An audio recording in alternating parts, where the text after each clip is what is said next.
आज की राष्ट्रीय परिषद ने जो सुबह के समय हमारे राष्ट्रीय संयोजक अरविंद केजरीवाल जी ने पार्टी की राजनीतिक दिशा के बारे में प्रस्ताव रखा था, अपना वक्तव्य रखा था, संबोधन किया था, उसको लेकर के राष्ट्रीय परिषद ने 3 प्रस्तावों पर चर्चा किया और उस पर प्रस्ताव पारित किया है, जिसमें से पहला बिंदु है देश की सुरक्षा।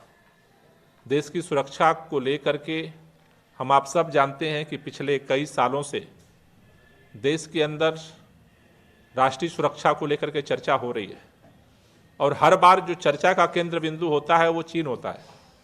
चीन के द्वारा लगातार जिस तरह से अतिक्रमण करने की बार बार कोशिश हो रही है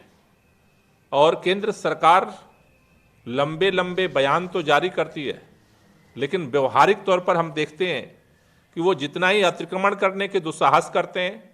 उतना ही केंद्र सरकार चाइना के साथ अपने व्यापार को बढ़ा रही है। ये जिस तरह का एक दोहरा मापदंड भारतीय जनता पार्टी की सरकार देश के समक्ष रख रही है, आज राष्ट्रीय परिषद ने यह प्रस्ताव पारित किया है कि केंद्र सरकार तुरंत इस पर निर्णय ले और चाइना जिस तरह से लगातार अतिक्रमण करने के दुस्साहस कर रहा है उस पर इधर उधर की बात करने की जगह जो लगातार उनके व्यापार, उनके साथ जो चीन का आयात की जो लगातार हम दायरा बढ़ा रहे हैं उस पर रोक लगाई जाए। दूसरा जो प्रस्ताव राष्ट्रीय परिषद ने पारित किया महंगाई को लेकर के, क्योंकि आज देश की जनता, देश के लोग चाहे किसी कोने में हो, चाहे उड़ीसा के लोग हों, चाहे पंजाब के लोग हों, चाहे वो गुजरात के लोग हों, चाहे वो मणिपुर के लोग हों, पूरे देश के अंदर आज सबसे ज़्यादा अगर किसी चीज़ से लोग परेशान है वो महंगाई है।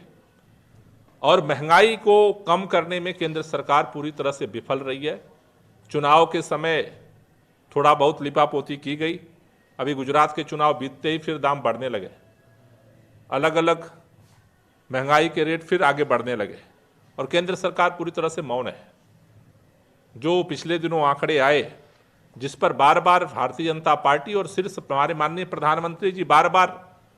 हर जगह बोलते हैं, चुनाव भर बोलते ही थे, चुनाव के बाद भी अभी बोलने का उनको मौका मिला तो एक ही बात पे वो हमला करते हैं कि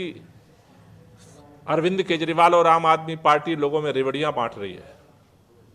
आज अरविंद केजरीवाल की जो पॉलिसी है सरकार की, दिल्ली उसका परिणाम है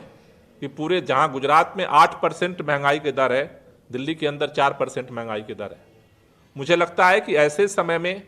जब मुक्त बाजार महंगाई को आगे बढ़ाने की तरफ बढ़ रहा है उस समय सरकारों की ये जिम्मेदारी है। सरकार लोग वोट देकर के चुनते हैं कि संकट के समय में साथ दें। तो केंद्र सरकार से आज दूसरा जो प्रस्ताव हमने पारित किया है कि केंद्र सरकार इस पर त्वरित और व्यवहारिक कदम उठाए जिससे लोगों को महंगाई से निजात मिल सके। और तीसरा जो प्रस्ताव राष्ट्रीय परिषद ने पारित किया है बेरोजगारी को लेकर के, राष्ट्रीय परिषद ने जो संकल्प आज पारित किया है उसमें ये मांग है कि देश के अंदर आज़ादी के 75 साल हो गए,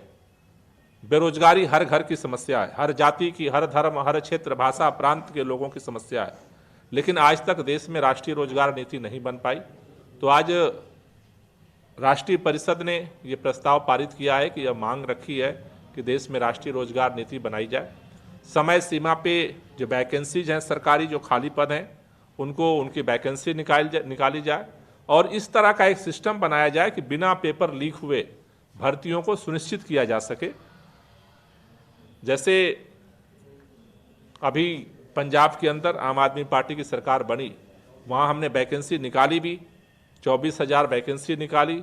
और उनको नियुक्ति पत्र भी दे दिए गए। बाकी जगह पे हम देखते हैं कि साल दर साल पेपर लीक होता रहता है और लोग तैयारी करते रहते हैं और भर्तियां नहीं हो रही। तो राष्ट्रीय परिषद ने 2 महत्वपूर्ण बिंदुओं पर अपने प्लानिंग को, अपनी रणनीति को फोकस किया। पहला, राष्ट्रीय पार्टी के अनुरूप राष्ट्रीय संगठन का निर्माण और दूसरा देश की सुरक्षा, महंगाई और बेरोजगारी पर लगाम। इन 2 बिंदुओं को लेकर के चर्चा हुई है और आगामी दिनों में पार्टी इस रणनीति के तहत देश भर में काम शुरू करेगी।